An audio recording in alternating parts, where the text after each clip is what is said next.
wabarakatuh. Tadi itu. Bapak Ibu, ini menunggu proses. Oh iya.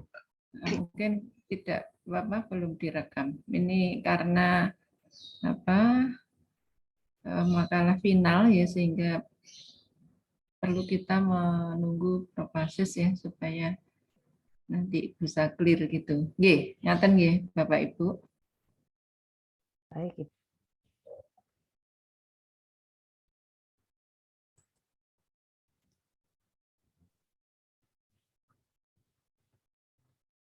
Ya.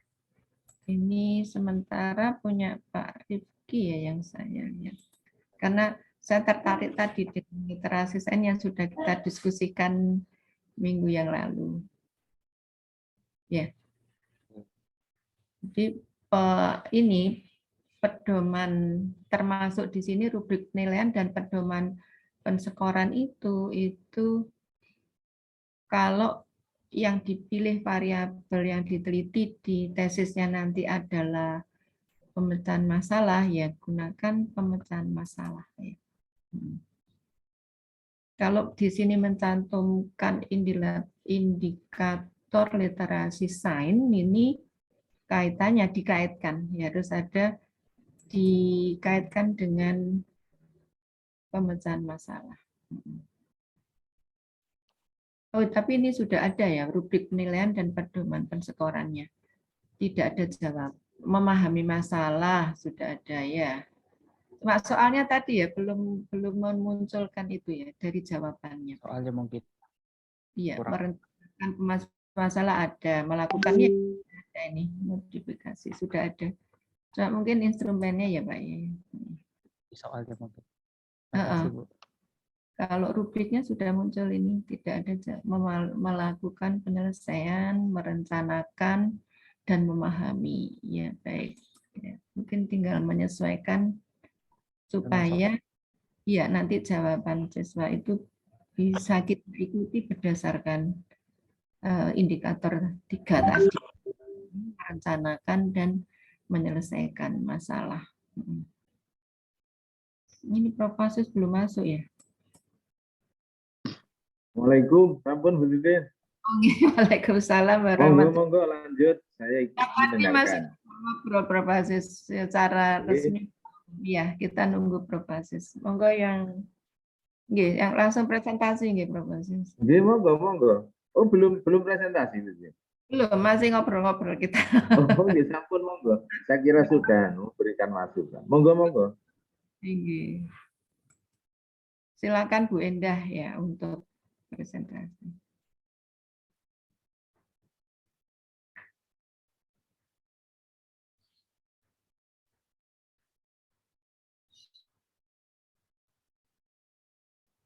Bu Endah?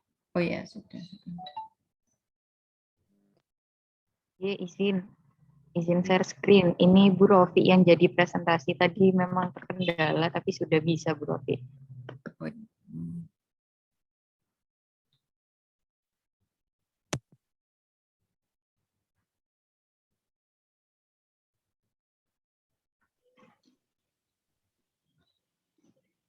Baik, terima kasih kesempatannya. Pada topik pemecahan masalah ini kita berlima, ada saya, Bu Indah, Bu Putih, Pak Afnan, dan Pak Izur. Mungkin yang dipaparkan PPT-nya dari saya. Dengan judul penelitiannya pengembangan perangkat pembelajaran PBL berbasis STEM untuk meningkatkan keterampilan pemecahan masalah. Bu Indah boleh di slide.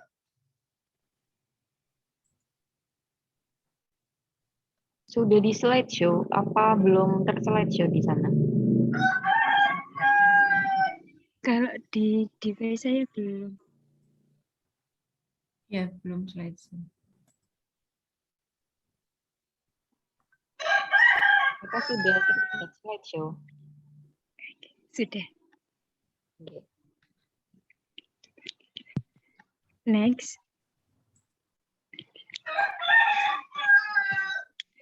latar belakangnya yaitu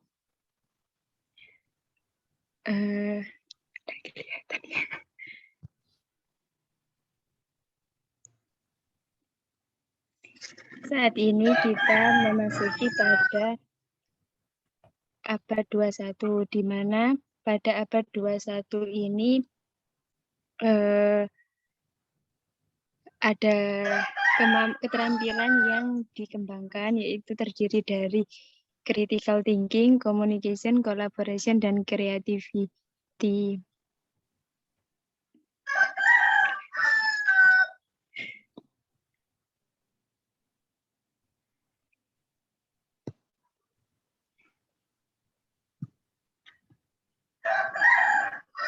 Selain itu, pada abad 21 juga adanya tuntutan yang berbasis pengetahuan,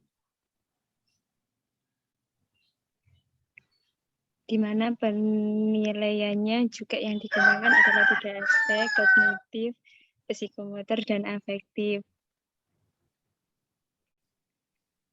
Nah, namun pada kenyataannya Indonesia itu masih berada pada kategori rendah, di mana pada hasil survei PISA, yaitu pada materi matematika, sains, dan satunya yaitu membaca.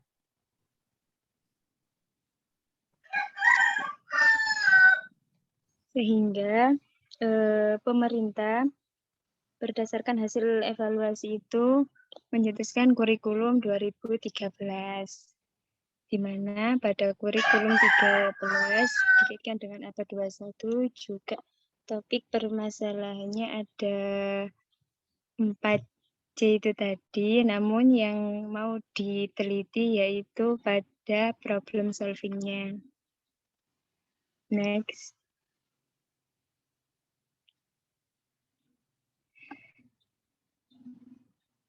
Adapun pemecahan masalah yang diterapkan dalam penelitian ini yaitu mengambil dari pendapat Young dan Friedman dengan problem solving tipe IC, yaitu yang terdiri dari 4 komponen: identify, executive, setup, dan evaluation.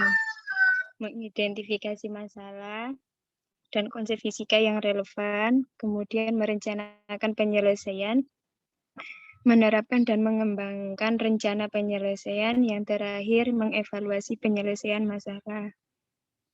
Next.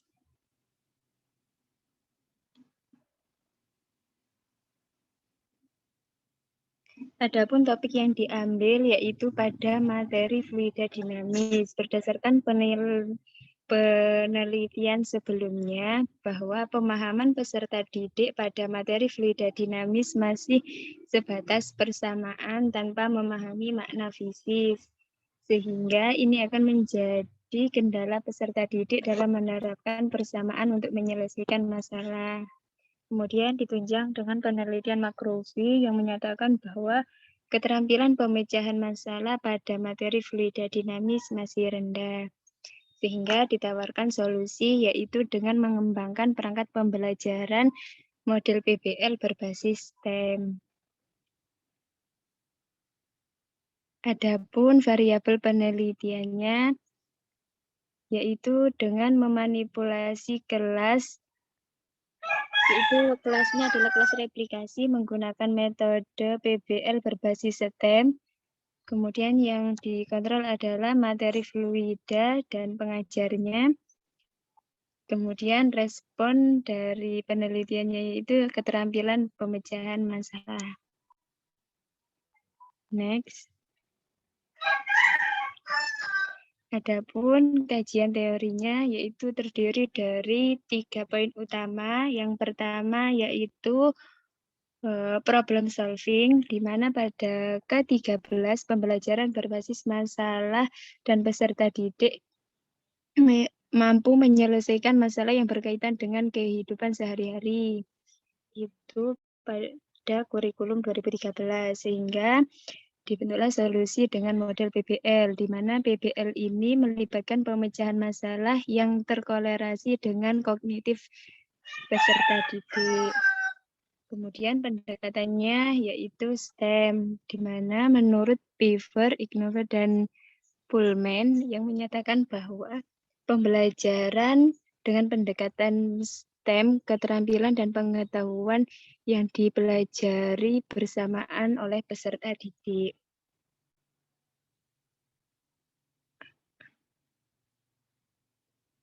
Adapun penelitian terdahulu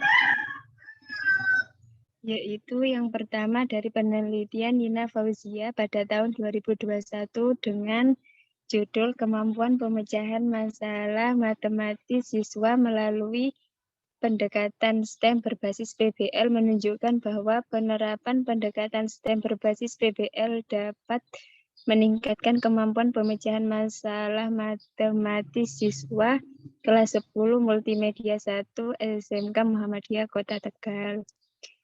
Yaitu yang kedua dengan penelitian yang dilakukan oleh Putu Leli Semia Prabawati pada tahun 2020 dengan judul Project Based Learning Based on STEM yang menyatakan bahwa menerapkan model pembelajaran berbasis STEM dapat membuat peserta didik lebih termotivasi untuk belajar sehingga lebih mudah memahami materi IPA.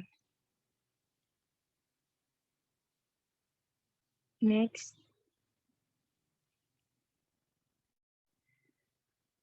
Adapun KD yang digunakan dalam pengembangan perangkat yaitu KD 3.4 dan 4.4 kelas 11 SMA semester 1. KD kognitifnya yaitu menerapkan prinsip fluida dinamis dalam teknologi. Kemudian KD keterampilannya membuat dan menguji proyek sederhana yang menerapkan prinsip dinamika fluida dan makna fisisnya. Next. Ini adalah lembar evaluasinya, ada 3 poin, yaitu yang pertama sikap dengan teknik pengambilannya yaitu observasi kegiatan dan juga jurnal kehadiran berupa lembar observasi instrumennya. Kemudian untuk pengetahuannya yaitu berupa soal uraian berbasis problem solving.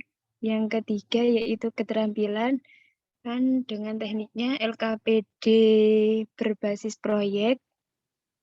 Kemudian presentasi. Ada lembar penilaiannya. Next.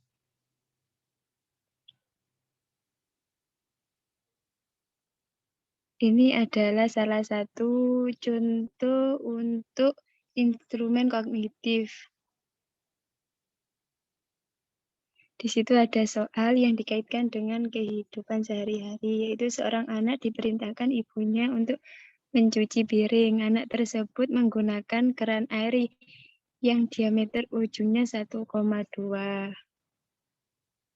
Banyaknya air yang keluar pada keran dengan waktu sekian, berapa diameter pancaran ketika dalam posisi 20 cm dari ujung keran. Ini rubrik penilaiannya. Adapun step dalam penyelesaiannya yaitu berbasis problem solving, yaitu di mana ada 4 poin: memahami masalah, membuat rencana penyelesaian, melaksanakan rencana penyelesaian, dan memeriksa kembali. Untuk penyelesaiannya ini belum saya terterakan pada PPT. Namun itu tahapan proses penyelesaian dari soal kognitif tadi. Next. Kemudian yang kedua yaitu psikomotor berbasis observasi tugas, yaitu LKPD proyek. Nanti proyeknya membuat penyedot debu sederhana dari bahan-bahan sekitar. Nanti yang dimanipulasi itu adalah volume pipanya. Terus kemudian afektifnya yaitu berupa angket. Next.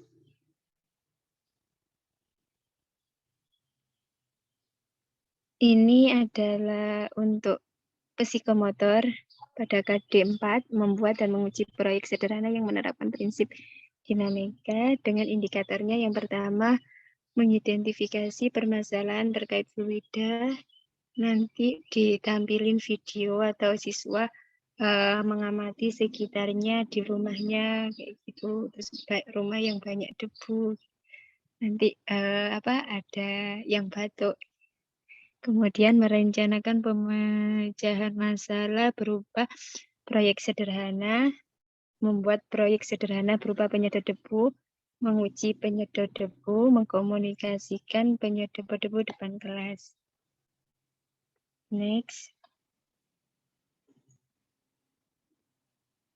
Ini lembar observasi untuk penilaiannya. Jadi yang diamati nanti ada beberapa poin, yaitu perencanaan bahan, persiapan alat dan bahan, teknik pengolahan, keamanan, keselamatan, bentuk fisik alat, dan inovasi. Dengan rubriknya yaitu 4321.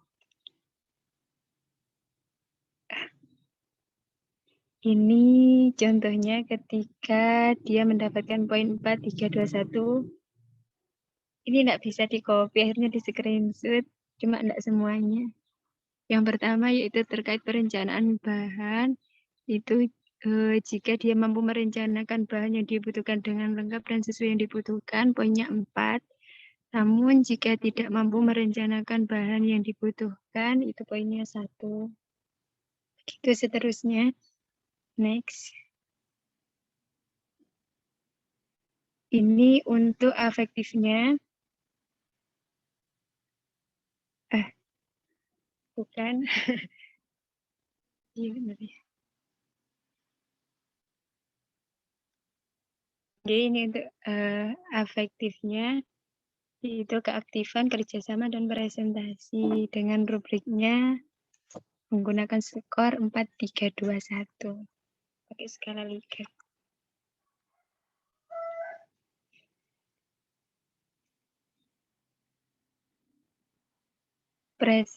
Presensi itu yang dari jurnal tadi, kemudian keaktifan, siswa berpartisipasi aktif dalam diskusi, pembuatan proyek, dan tugas evaluasi yang diberikan. Rencana awal itu tugas proyeknya ada 3 pertemuan. Namun awalnya proyeknya itu dilaksanakan di rumah. Cuma akhirnya saya bingung sendiri, kalau di rumah nanti yang ngamati bahwa dia berpartisipasi aktif itu siapa gitu. Akhirnya dibuat di kelas, tapi nanti jika belum selesai dilanjutkan hingga pertemuan akhir baru presentasi. Mungkin itu saja presentasi dari saya. Mohon masukan dan kritikan dari Bapak Ibu. Terima kasih.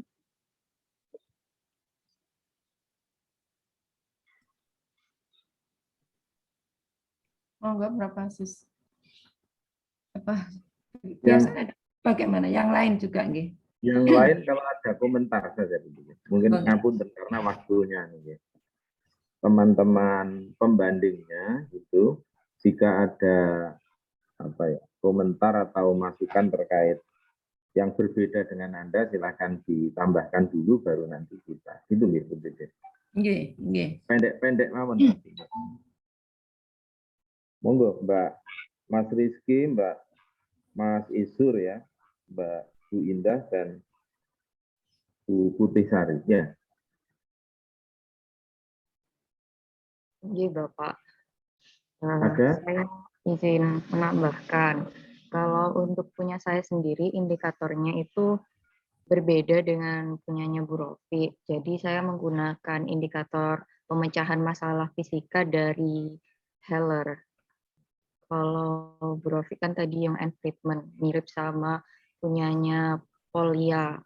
Nah, itu berbedanya di bagian fase konsep itu, mendeskripsikan masalah dan mengaitkannya pada konsep fisika, seperti itu. Oke, terima kasih Bu Indah. Yang lain?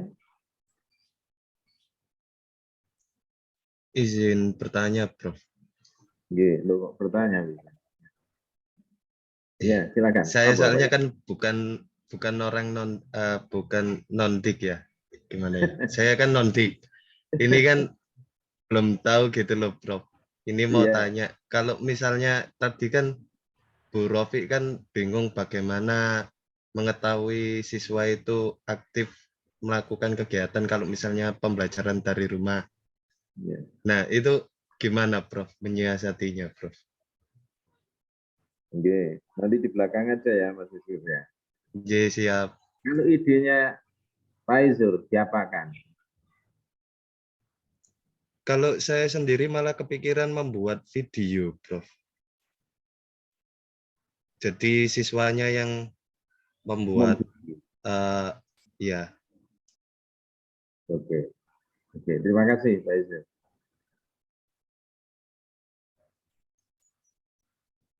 Yang lain, Pak Rizky, Ah, Putisari. saya Pak, kalau saya di indikatornya Pak, yang membedakannya. Kenapa? Indikatornya kenapa, Pak? Saya indikatornya yang pertama memahami masalah, yang kedua merencanakan pemecahan, melakukan penyelesaian pemecahan masalah. Itu dan Dibanding Polya atau yang dipakai oleh Bu Rofi apa? Yang dirasakan oleh Pak Rizky? kalau yang dipakai Bu Rofi, kalau saya seperti ini, Prof. Makanya membedakan, saya kan membuat soal literasi sains untuk mengetahui pemecahan masalah siswa. Gitu. Oke. Indikatornya dari siapa yang dipakai, Pak Rizky? Referensinya Modifikasi Zetera dan Nico. apa saja langkah? Pertama apa? Yang pertama kayak Mulia juga. Oh, oke. Kalau gitu mirip kan? Kalau seperti Bu Indah tadi, apa ada satu tambahan, misalnya analisis konsepnya. Ya. Oke, Pak Rizky ya. Masih ada Bu Putih, Mbak Putih Sari? Ini Prof. Kalau saya indikatornya mirip dengan Bu Indah, cuma ada satu, kalau di indikator itu kan ada assembly problem, created drawing, conceptualize Sebentar, strategi. dengan cepet-cepet, suaranya agak putus-putus. Apa di indikator? Kalau di indikator yang saya pakai kan seperti dengan Bu Indah, ada assembly problem, create a drawing, conceptualize the strategi, execute the solution, sama scrutinize the solution. Karena di sini saya itu menggunakan pendekatan berbasis lingkungan, fenomena bencana banjir, jadi ada satu indikator yang tidak tercapai begitu, Prof. Sejauh ini saya membuat soal itu di satu indikator ini masih belum tercapai, yakni create a drawing, karena soal yang saya gunakan itu masih sebatas analisis masalah bencananya itu, Prof. Belum masuk ke perhitungan. Solusi ya. Saya lihat contohnya tadi, analisis bentuknya salah satu ya. Oke. Oke, Bu Putisari. Yang lain ada pertanyaan sebelum Bu Titin dan saya memberikan masukan?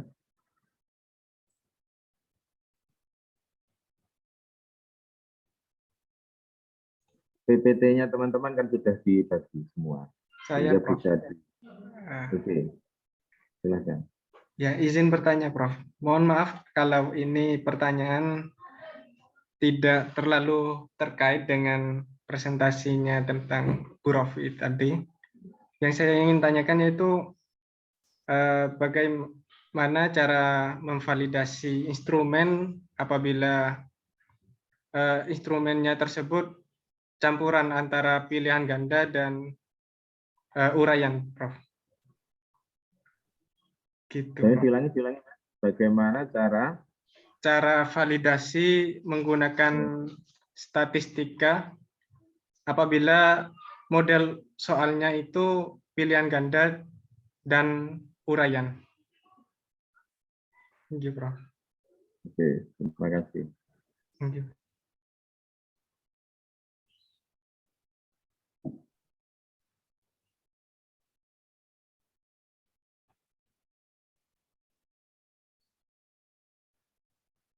Ada lagi?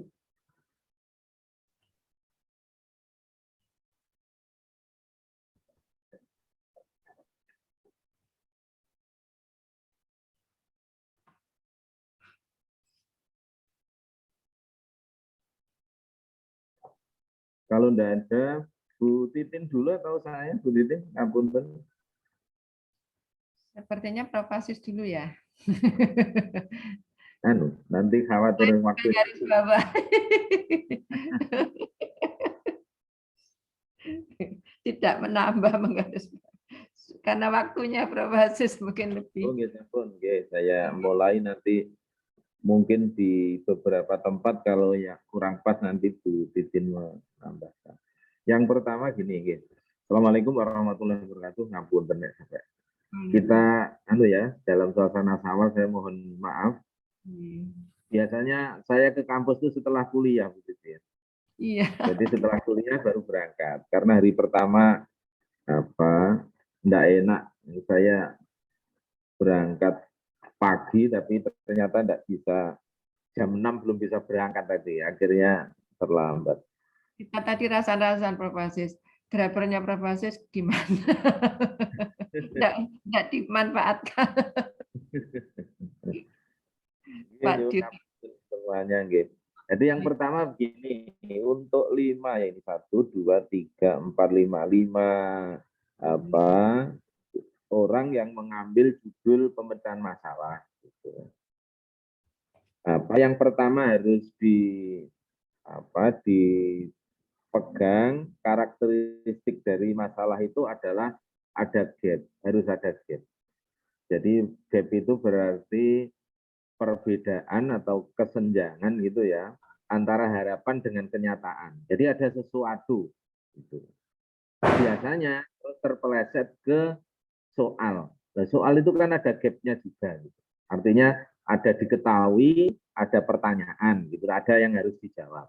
Terus silahkan mengingat karakteristik yang kedua. Disebut problem solving itu kalau non rutin. Jadi kalau rutin sudah biasa, sudah dikenal, itu tidak disebut pemecahan masalah sebenarnya.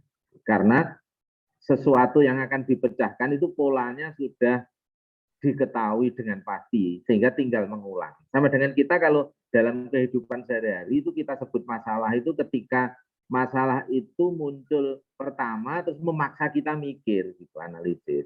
Kalau hari ini muncul masalah itu, besok muncul lagi, kita kan sudah nggak mikir, gitu. Itu yang disepakati problem solving dalam hakikinya. Gitu. Jadi jangan sampai terpeleset problem solving itu menjadi jawab soal. Tentu ada perbedaan, biasanya pemecahan masalah terus dibedakan. Ada yang pemecahan masalah dalam konteks otentik, ada yang pemecahan masalah di dalam pemecahan menjawab soal. Jadi nanti di tesisnya saran saya didefinisikan dengan jelas di awal, tetapi saran saya sih semoga tidak jatuh pada kembali kepada ritual fisika itu menjawab soal. Masalah akhirnya melakukan perhitungan untuk menjawab soal sehingga ada hitungan kuantitatif itu itu sebenarnya cara untuk menemukan pemecahannya tadi, sehingga agar hasilnya itu dalam sisi kuantitatif terpenuhi, akhirnya ada hitungan penggunaan rumus. Tetapi itu kan cara, bukan ide penyelesaian masalahnya. Oleh karena itu, sebenarnya tadi kalau saya lihat di PPT, semua mirip Polya sih. Apapun bahasanya, jumlahnya berapa, kalau Polya kan 4 saja. Mengidentifikasi masalah, merencanakan pemecahan masalah, melakukan eksekusi pemecahan masalah, terus evaluasi. Jadi, dan umumnya kita begitu, umumnya pemecahan masalah. Ketika kita menghadapi sesuatu dalam kehidupan pun, itu pertama mengidentifikasi masalah dulu. Kalau masalahnya belum ketemu, itu kita nggak akan bisa merencanakan dengan baik.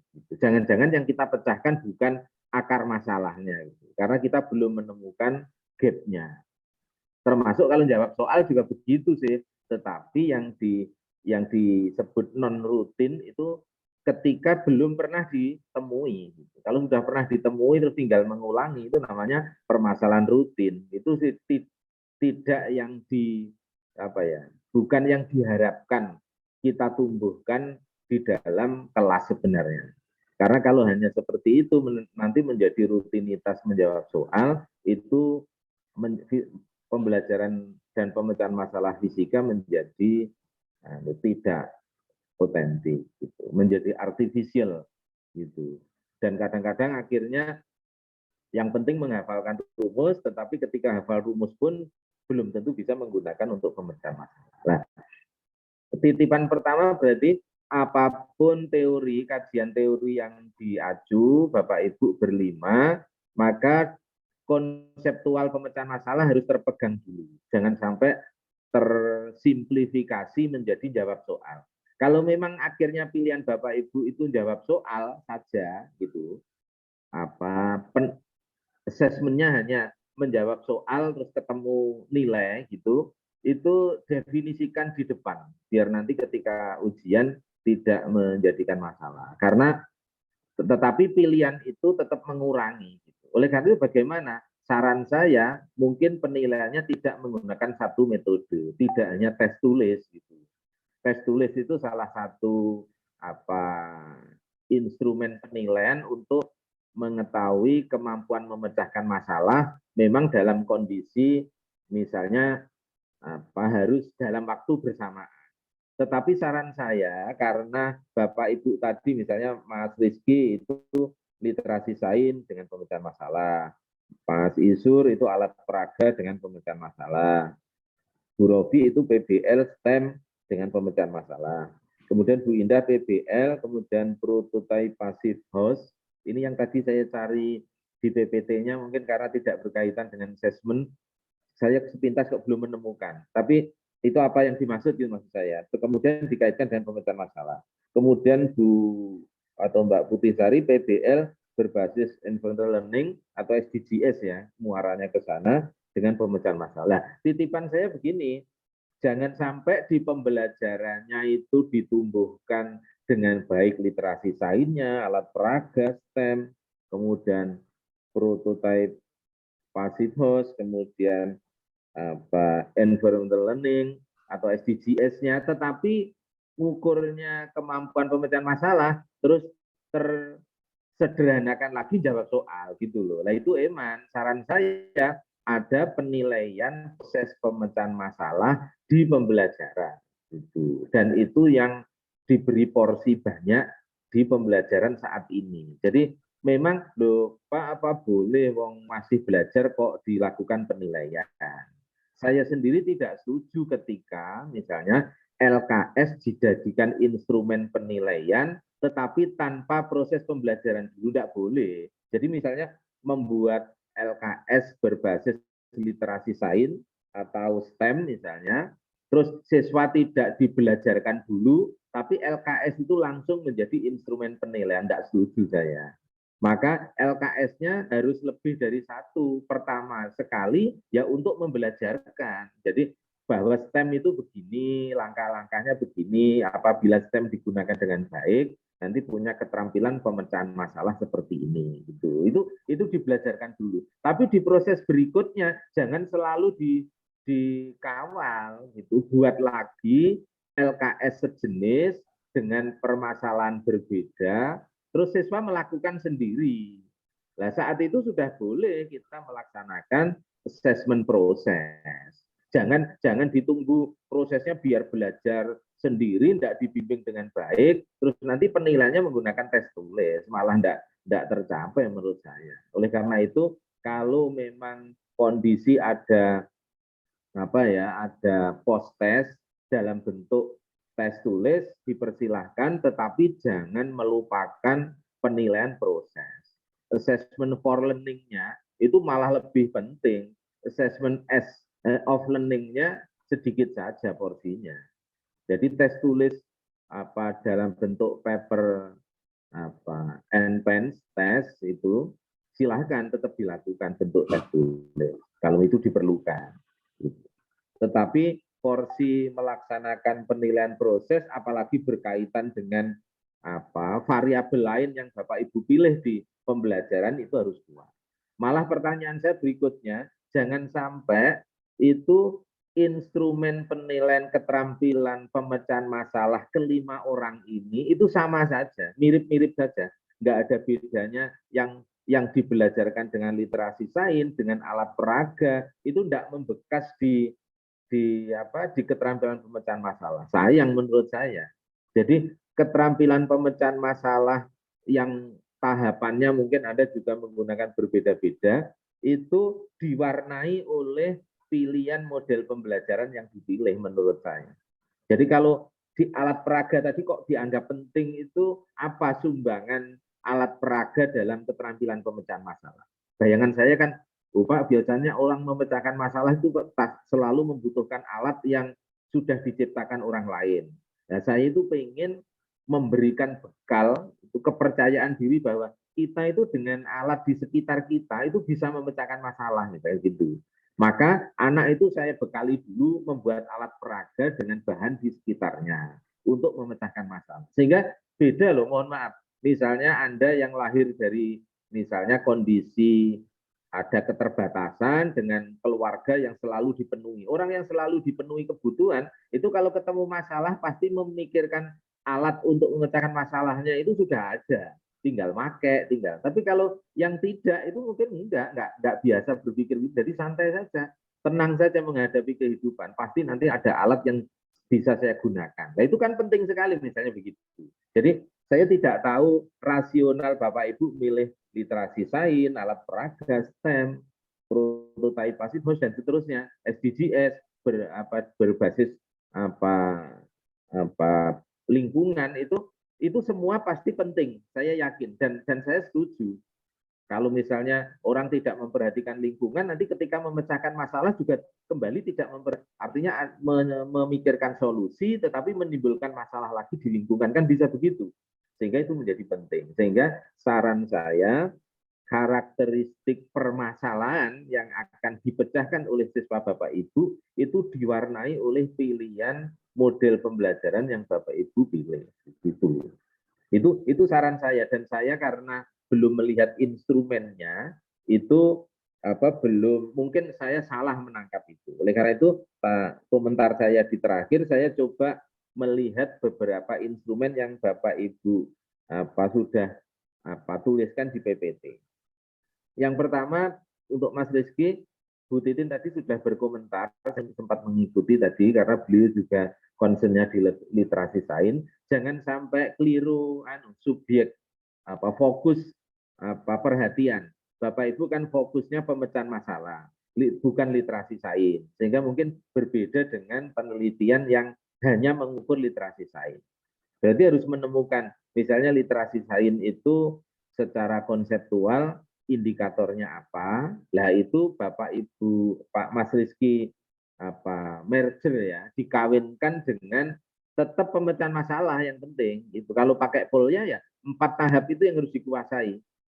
Bahwa siswa harus mampu mengidentifikasi atau memahami masalahnya apa, setelah itu bisa merencanakan penyelesaiannya, kemudian bisa mengeksekusi pelaksanaan pemecahan masalah, dan yang terakhir biasanya nggak diperhatikan, ada langkah evaluasi. Apakah pemecahan masalah saya itu sudah pas, sudah efektif atau belum. Gitu. Nah, cuma pada Mas Rizky itu diwarnai dengan literasi sains. Literasi sains itu ya bergantung. Kalau yang dipakai PISA ya berarti indikatornya mungkin ada yang irisan kan, di sana ada merancang dan mengevaluasi penyelidikan. Nggak masalah, tetapi harus kelihatan warnanya. Nah, termasuk yang alat peraga gitu. Nah, kemudian tadi pertanyaannya Mas Isur ya, termasuk. Saya lihat gini, di soalnya Mas Isur, kalau saya nggak salah lihat, itu belum kelihatan bayangan saya. Jadi kesaktiannya siswa setelah dilatih dengan alat peraga, itu dalam pemecahan masalah apa itu belum kelihatan. Termasuk Mbak Rofi. Mbak Rofi itu soal kognitifnya, ya Mas, yang memencet tadi selang itu kalau nggak salah tadi itu mungkin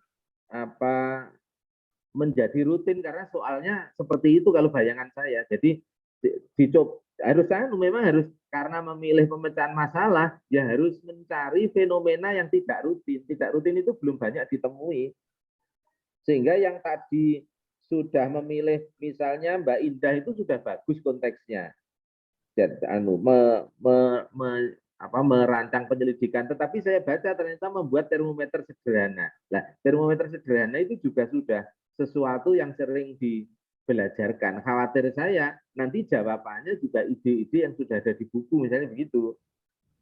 Nah, ini memang beratnya bagi peneliti yang mengangkat pemecahan masalah. Nah, masalah itu ya betul-betul yang sesuatu yang non rutin, yang baru, yang ditemui di lingkungan. Itu yang ya menjadi ketika ditemui di lingkungan itu yang dikaitkan dengan topiknya Bapak Ibu. Kemudian kalau Mbak atau Bu Putih Sari, saya lihat nuansa lingkungan itu sudah terasa di instrumen. Memang seperti yang tadi disampaikan, itu saya lihat ada instrumen yang hanya menganalisis variabel belum sampai pada keseluruhan tahapan penyelesaian masalah. Nah, pertanyaannya apa boleh misalnya gitu. Kalau satu soal harus semua tahap, mungkin tidak semua bisa. Mungkin lebih dari satu soal tidak apa-apa, tetapi seluruh tahapan penyelesaian masalah harus ada instrumennya. Analog dengan soal kognitif gitu. Setiap indikator itu harus ada instrumennya. Tetapi apakah satu instrumen mengukur semua indikator? Belum tentu. Jadi belum tentu bisa. Tetapi kalau Bapak Ibu bisa merancang seperti itu, mungkin bagus sekali. Tapi tidak harus. Jadi, tapi kalau setiap satu indikator harus ada satu instrumen yang digunakan untuk mengassessment itu wajib. Sehingga misalnya Mbak Indah tadi indikatornya berbeda dengan indikator pemecahan masalah yang umum, ya, tetapi khasnya pemecahan masalah di fisika, sehingga di fisika itu harus ada tahapan misalnya analisis konsep yang pas itu seperti apa. Mungkin kalau di Polya karena umum tidak di-state secara khusus. Nah, enggak apa-apa, silahkan. Tetapi berarti setiap indikator tambahan itu juga ada instrumen yang dipastikan bisa mengukur indikator tersebut. Enggak apa-apa. Justru saran saya malah jangan menggunakan indikator yang sudah dipakai orang lain yang belum tentu cocok dengan model pembelajaran dan perangkat Bapak Ibu. Bapak Ibu itu kan nyampur beberapa variabel lain ditambahkan di perangkat dan model pembelajaran. Maka bisa jadi nanti untuk mengatakan untuk mengukur keterampilan pemecahan masalahnya itu menjadi tidak sama, ya nggak apa-apa, malah bagus menurut saya. Jadi sesuai khas pilihannya masing-masing. Tetapi titipan saya tadi secara konsep disebut pemecahan masalah itu harus ada gap. Berarti harus ada perbedaan antara kenyataan dengan harapan. Setelah ada gap itu terus tidak bersifat rutin. Sehingga siswa ketika akan jawab itu nggak bisa menghafal sesuatu yang pernah diajarkan saja itu nggak bisa. Kalau mengingat sesuatu yang pernah dilatihkan ya iya, tetapi tidak cukup selalu. Terus dia harus menambahi lagi tahapan untuk sesuatu. Lah itu Bapak Ibu yang paham. Oh kemarin saya latihkan sampai sini, kalau siswa saya hanya mengulangi itu saja, itu tidak akan sampai di solusinya. Sehingga ada tahapan lain, dan tahapan itu pikiran saya mestinya digabung dengan apa model atau variabel lain yang Bapak Ibu tambahkan di pembelajaran. Oleh karena itu saya akan menunggu nanti secara keseluruhan instrumen secara utuh, dan karena judulnya saya minta, saya ingin melihat tadi pemecahan masalahnya itu seperti apa. Padahal pembelajarannya ada yang dilatihkan literasi sains, ada yang alat peraga, STEM, dan seterusnya. Gitu. Nah, apakah itu sesuatu yang sangat baik dilatihkan, itu dipakai untuk memecahkan masalah? Kalau tidak kan iman gitu, Bapak Ibu meyakini sesuatu baik dan itu perlu dilatihkan di pembelajaran, tetapi ternyata tidak dimanfaatkan untuk pemecahan masalah, kan rugi berarti. Malah kalau begitu ngapain dilatihkan? Kemudian yang terakhir tadi pertanyaan Mas Isur ya, atau siapa ya, yang terkait bentuk soalnya kalau campuran tidak masalah, mungkin karena sebelumnya belum punya bekal kependidikan ya, tapi itu bisa dibaca. Jadi soal esai dengan soal pilihan itu nganalisisnya itu sudah banyak di buku-buku, antara lain bukunya Pak Aswar, Saifuddin Aswar dari UGM, itu edisi bahasa Indonesia, jadi saya rasa tidak masalah untuk nganalisis. Silakan dibaca karena kita tidak membahas satu persatu ya. Jadi soal tetap dianalisis butir pakai pilihan ganda atau soal uraian. Tapi saran saya karena pemecahan masalah, malah saya tidak menyarankan pilihan ganda. Karena kalau pilihan ganda kan tidak bisa mendalam. Saran saya pakai soal uraian saja. Apalagi sekarang situasi di dunia pendidikan kan sedang menggencarkan assessment dalam bentuk keterampilan proses gitu. Jadi assessment keterampilan berpikir dalam proses penyelesaian masalah itu lebih penting. Karena kalau pilihan ganda nanti Bapak Ibu juga akan sulit mengukur tahapan-tahapan atau indikator. Mungkin itu, ini waktunya kok sudah 8.40 Bu Titin. Ini teman-teman mungkin ada kuliah lain, oleh karena itu saya cukupkan. Bu Titin monggo kalau ada tambahan mungkin, atau beberapa teman kalau nanti masih ada sesuatu yang perlu didiskusikan, mohon maaf karena tadi waktunya hilang banyak, nanti akan kita lanjutkan di waktu yang lain. Monggo Bu Titin. Betul Prof. Aziz, ya, terima kasih waktunya. Assalamualaikum warahmatullahi wabarakatuh. Mungkin saya tadi mencermati ya, yang saya cermati syarat konseptual dan substansi dari pemecahan masalah sudah disampaikan oleh Prof. Aziz. Ya, semoga bisa diimplementasikan nanti dalam kajian teoritisnya maupun dalam penyusunan instrumen. Memang tadi betul ya, ada salah satu soal contoh saja yang misalnya miliknya Bu Rofiatul itu ya, bahwa soalnya memang belum menggambarkan ini soal yang penyelesaian masalah ya. Jadi misalnya tadi ada seorang anak, ini contoh dari soal Mbak Rofiatul, seorang anak diperintahkan oleh ibunya untuk mencuci piring. Anak tersebut menggunakan keran air yang diameter ujungnya sekian, banyak air yang keluar dari keran sekian dalam waktu sekian, berapa diameter pancaran air ketika berada dari ujung keran. Ini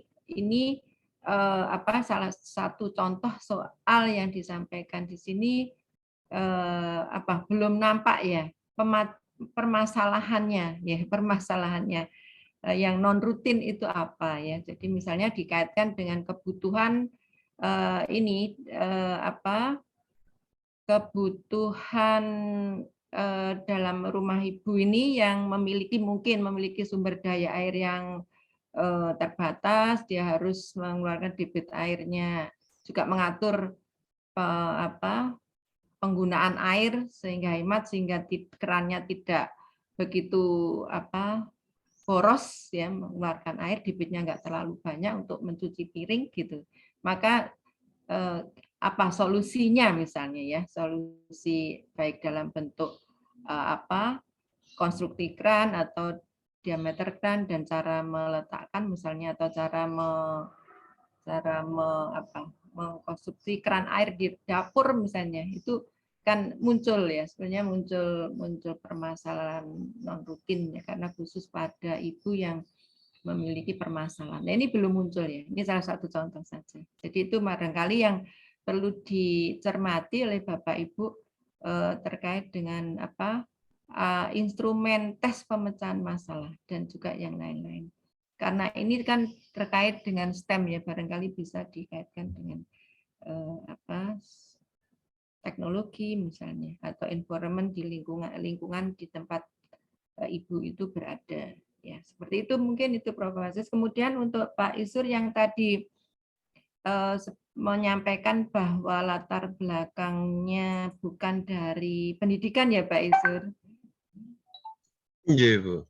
Ya, berarti belum pernah mendapatkan materi evaluasi ya, evaluasi pembelajaran fisika ya.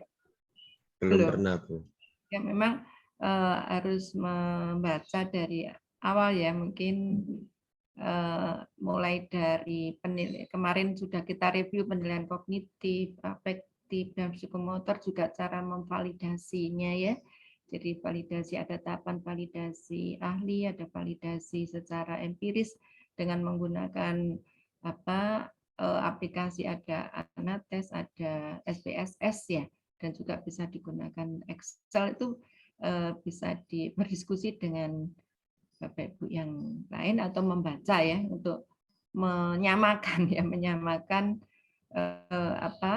bekal awal dari asesmen ini Pak Isur. Diperlukan waktu untuk memahami evaluasi dan asesmen ini dengan tuntutan yang dibutuhkan di PS2 ini, di fase 2. Gitu Pak Isur mungkin pesan saya. Mungkin itu Prof. Aziz tambahan saya. Mungkin kalau Bu Titin, yang Pak Isur atau yang lain, nanti PPT analisis butir nanti kita berikan Bu Titin ke Pak Isur, tetapi tidak kita bahas secara klasikal. Nanti Pak Isur bisa menerapkan sesuai kebutuhan. Kalau ada permasalahan bisa didiskusikan dengan kita. Itu gitu. Ya, didiskusikan betul. Mungkin itu Bu Titin, monggo sementara ditutup karena ada kuliah lanjutan kayaknya teman-teman. Setelah dengan Pak Eko atau dengan Prof. Prabowo. Nyuwun ngapunten, selamat Idul Fitri. Mohon maaf yang sebesar-besarnya semuanya. Assalamualaikum warahmatullahi wabarakatuh. Waalaikumsalam Waalaikumsalam warahmatullahi wabarakatuh. warahmatullahi wabarakatuh.